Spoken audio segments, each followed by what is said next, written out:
Hello and welcome to Back to the Book. It's time to relax and enjoy some of the finest literature ever written in English. Another reading today from Cranford by Elizabeth Gaskell. We've left Miss Mattie in a rather precarious situation, so if you're sitting comfortably, then I'll begin.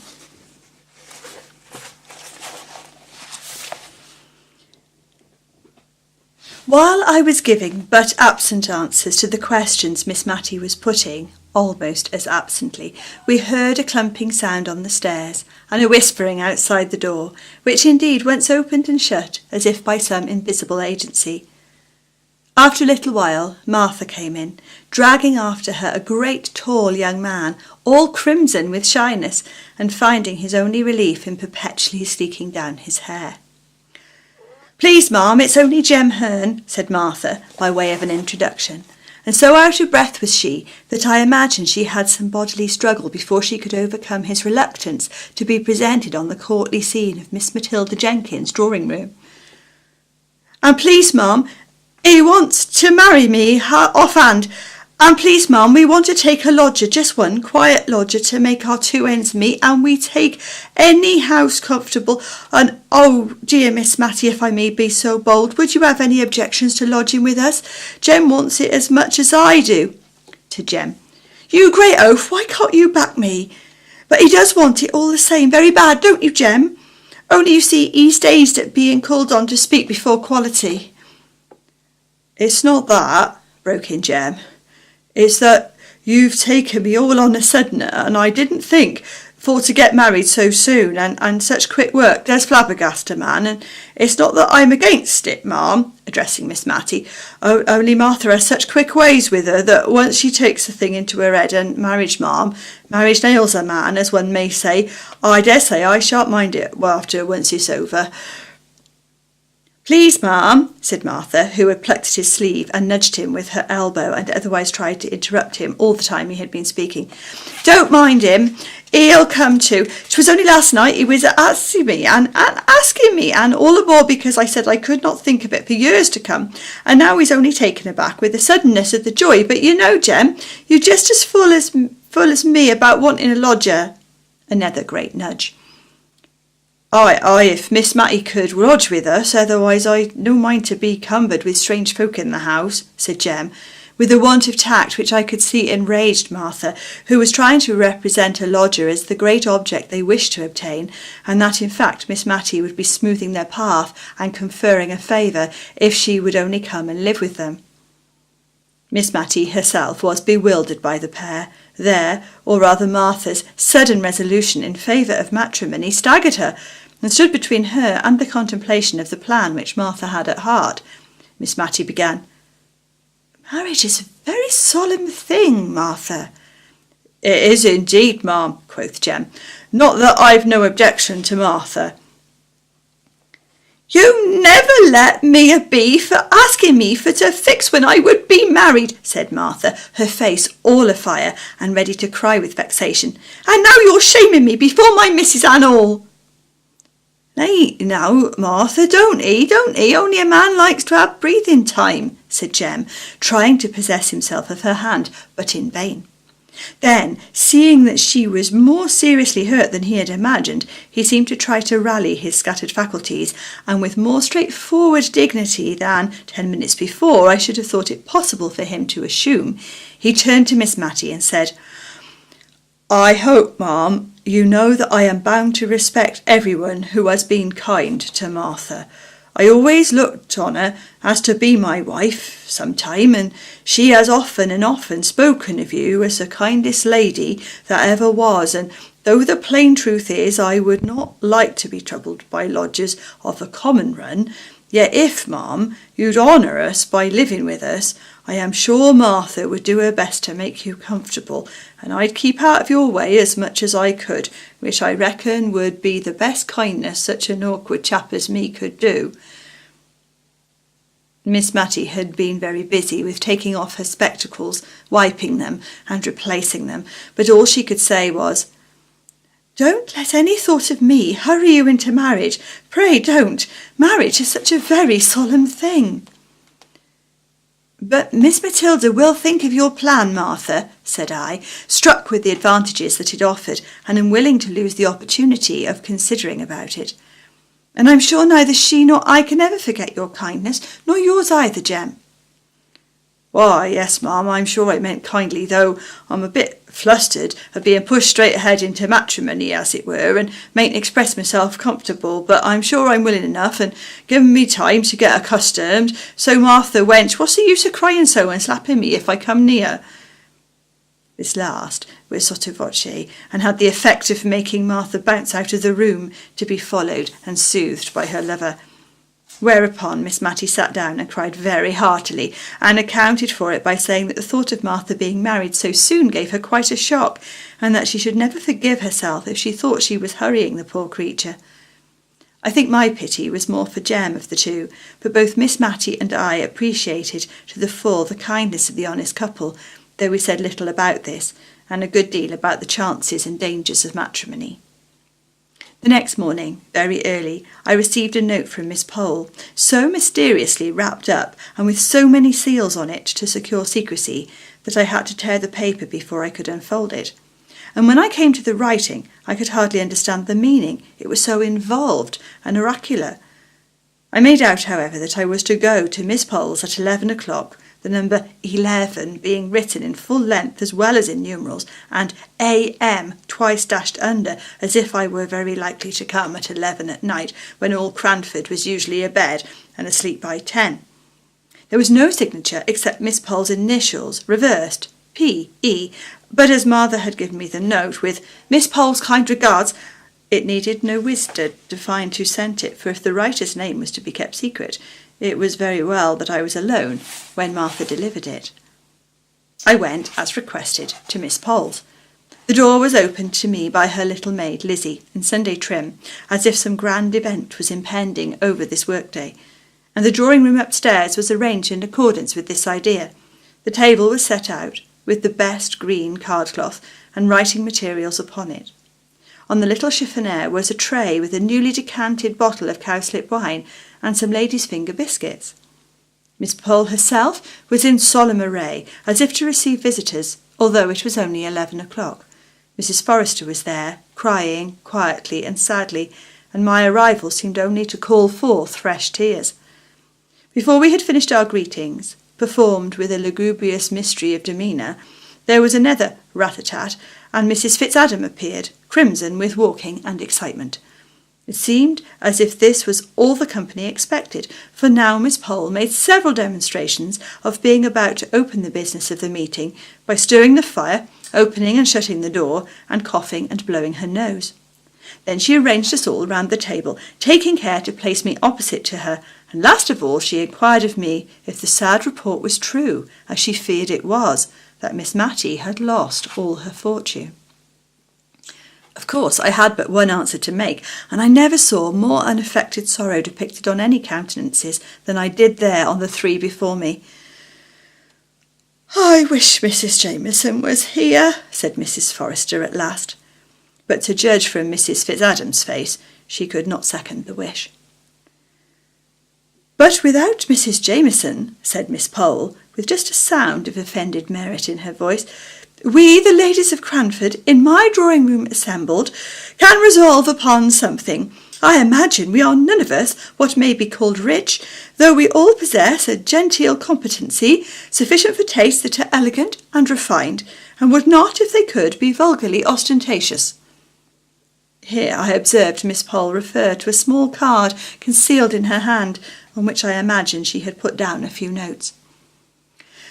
"Miss Smith," she continued, addressing me, familiarly known as Mary by all the company assembled, but this was a state occasion, "I have conversed in private, I made it my business to do so yesterday afternoon, with these ladies on the misfortune which has happened to our friend, and one and all of us have agreed that while we have a superfluity, it is not only a duty, but a pleasure, a true pleasure, Mary." Her voice was rather choked just here, and she had to wipe her spectacles before she could go on. "To give what we can to assist her, Miss Matilda Jenkins, only in consideration of the feelings of delicate independence existing in the mind of every refined female, I was sure she had got back to the card now.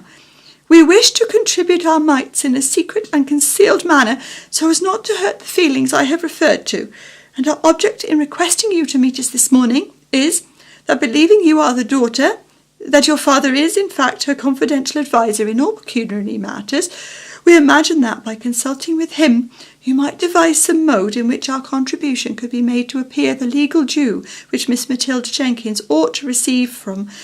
Probably your father, knowing her investments, can fill up the blank." Miss Pole concluded her address and looked round for approval and agreement. "I have expressed your meaning, ladies, have I not? And while Miss Smith considers what reply to make, allow me to offer you some little refreshment." I had no great reply to make. I had more thankfulness at my heart for their kind thoughts than I cared to put into words, and so I only mumbled out something to the effect that I would name what Miss Pole had said to my father, and that if anything could be arranged for dear Miss Mattie. And here I broke down utterly, and had to be refreshed with a glass of cowslip wine before I could check the crying which had been repressed for the last 2 or 3 days. The worst was, all the ladies cried in concert. Even Miss Pole cried, who had said 100 times that to betray emotion before anyone was a sign of weakness and want of self-control. She recovered herself into a slight degree of impatient anger, directed against me, as having set them all off, and moreover I think she was vexed that I could not make a speech back in return for hers, and if I had known beforehand what was to be said, and had had a card on which to express the probable feelings that would rise in my heart, I would have tried to gratify her. As it was, Mrs. Forrester was the person to speak when we had recovered our composure. "I don't mind, among friends, stating that I'm not poor exactly, but I don't think I'm what you may call rich. I wish I were, for dear Miss Mattie's sake, but if you please, I'll write it down in a sealed paper what I can give. I only wish it was more, my dear Mary, I do indeed." Now I saw why paper, pens, and ink were provided.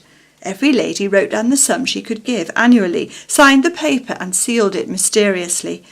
If their proposal was acceded to, my father was to be allowed to open the papers under pledge of secrecy. If not, they were to be returned to their writers. When this ceremony had been gone through, I rose to depart, but each lady seemed to wish to have a private conference with me. Miss Pole kept me in the drawing-room to explain why, in Mrs. Jamieson's absence, she had taken the lead in this movement, as she pleased to call it, and also to inform me that she had heard from good sources that Mrs. Jamieson was coming home directly, in a state of high displeasure against her sister-in-law, who was forthwith to leave her house, and was, she believed, to return to Edinburgh that very afternoon. Of course, this piece of intelligence could not be communicated before Mrs. Fitzadam, more especially as Miss Pole was inclined to think that Lady Glenmire's engagement to Mr. Hoggins could not possibly hold against the blaze of Mrs. Jamieson's displeasure. A few hearty inquiries after Miss Mattie's health concluded my interview with Miss Pole. On coming downstairs, I found Mrs. Forrester waiting for me at the entrance to the dining-parlour. She drew me in, and when the door was shut, she tried 2 or 3 times to begin on some subject, which was so unapproachable, apparently, that I began to despair of our ever getting to a clear understanding. At last it came, the poor old lady trembling all the time, as if it were a great crime which she was exposing to daylight, in telling me how very, very little she had to live upon, a confession which she had brought to make from the dread lest we should think that the small contribution named in her paper bore any proportion to her love and regard for Miss Mattie. And yet that sum which she so eagerly relinquished was, in truth, more than a 20th part of what she had to live upon, and keep house, and a little serving-maid, all as become one born a Tyrrell. And when the whole income does not nearly amount to £100, to give up a 20th of it will necessitate many careful economies, and many pieces of self-denial, small and insignificant in the world's account, but bearing a different value in another account-book that I have heard of. She did so wish she was rich, she said, and this wish she kept repeating, with no thought of herself in it, only with a longing, yearning desire to be able to heap up Miss Mattie's measure of comforts. It was some time before I could console her enough to leave her, and then, on quitting the house, I was waylaid by Mrs. Fitzadam, who had also her confidence to make of pretty nearly the opposite description. She had not liked to put down all that she could afford and was ready to give. She told me she thought she could never look Miss Mattie in the face again if she presumed to be giving her so much as she should like to do. Miss Mattie, continued she, that I thought was such a fine young lady when I was nothing but a country girl, coming to market with eggs and butter and such like things. For my father, though well-to-do, would always make me go on as my mother had done before me, and I had to come into Cranford every Saturday and see after sales and prices and what not. And one day, I remember, I met Miss Mattie in the lane that leads to Comhurst. She was walking on the footpath, which, you know, is raised a good way above the road, and a gentleman rode beside her and was talking to her, and she was looking down at some primroses she had gathered and pulling them all to pieces, and had to believe she was crying. But after she had passed, she turned round and ran after me to ask, oh, so kindly, after my poor mother, who lay on her deathbed. And when I cried, she took hold of my hand to comfort me, and the gentleman waiting for her all the time, and her poor heart very full of something, I am sure. And I thought it was such an honour to be spoken to in that pretty way by the rector's daughter who visited to Arley Hall. I have loved her ever since, though perhaps I'd no right to do it. But if you can think of any way in which I might be allowed to give a little more without anyone knowing it, I should be so much obliged to you, my dear. My brother would be delighted to doctor her for nothing, medicines, leeches and all. I know that he and her ladyship— My dear, I little thought in the days I was telling you of that I should ever come to be a sister-in-law to her ladyship— would do anything for her. We all would.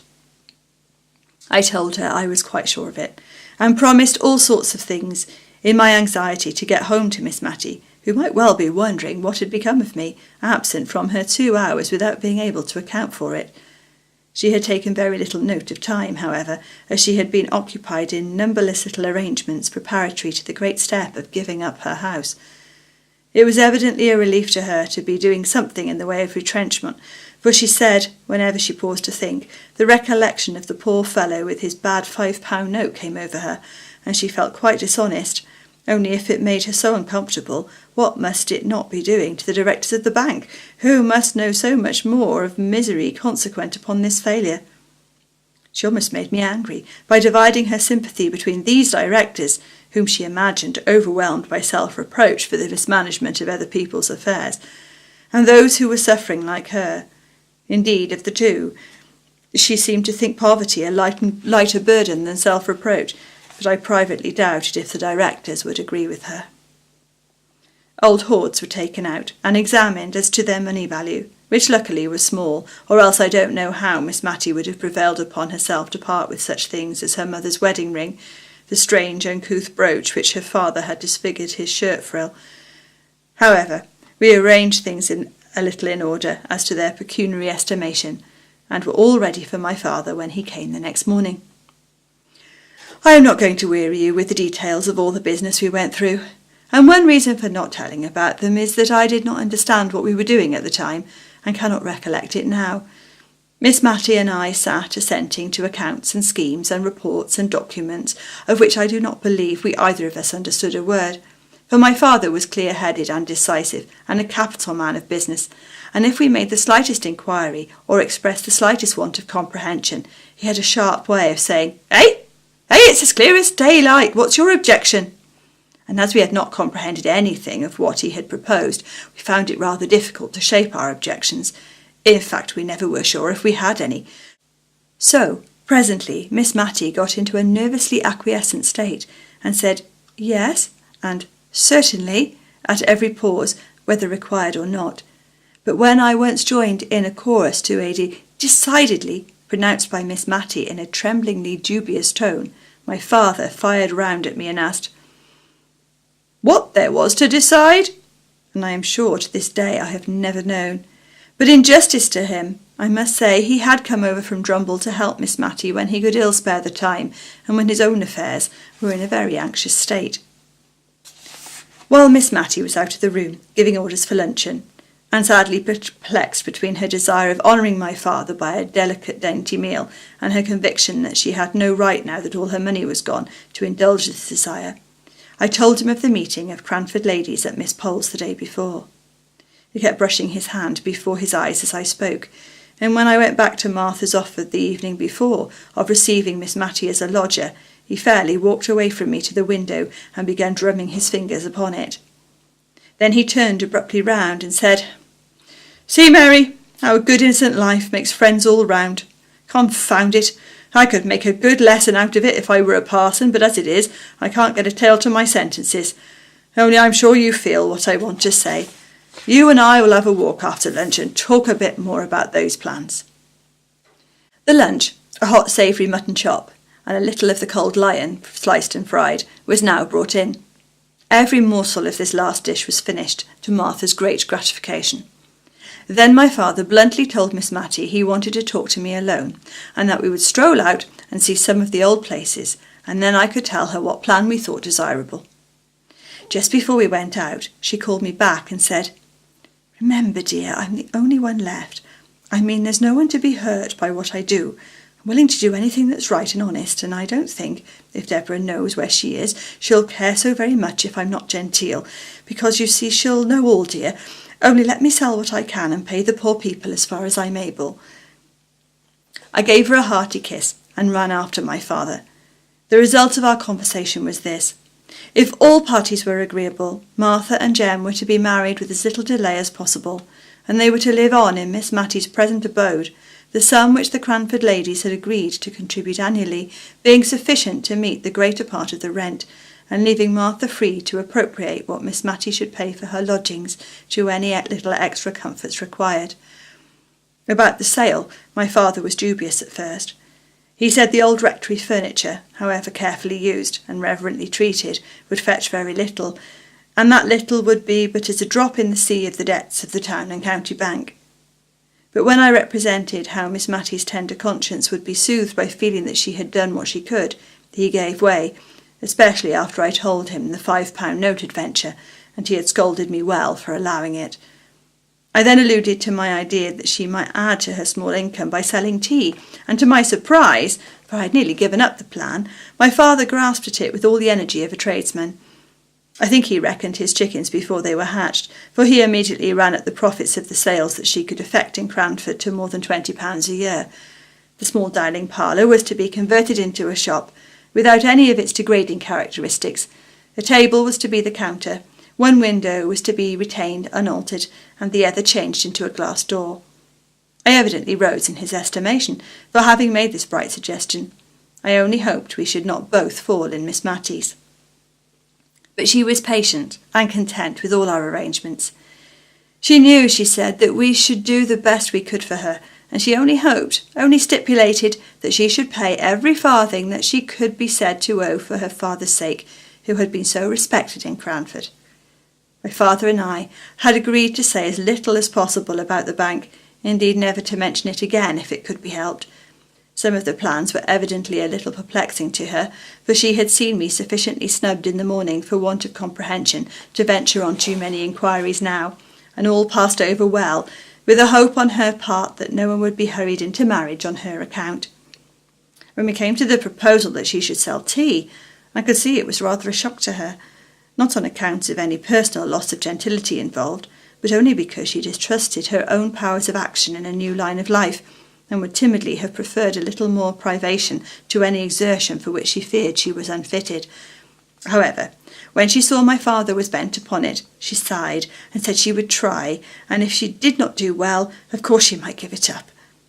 One good thing about it was, she did not think men ever bought tea, and it was of men particularly she was afraid. They had such sharp, loud ways with them, and did up accounts, and counted their change so quickly. Now, if she might only sell comfits to children, she was sure she could please them. Thank you for listening. Do join me again next time to find out what happens next in Cranford. Not too far now to the end of the book. If you'd like to suggest what we might read next on our Back to the Book channel, do leave a comment below, and don't forget to subscribe to the channel. I'll see you next time. Goodbye.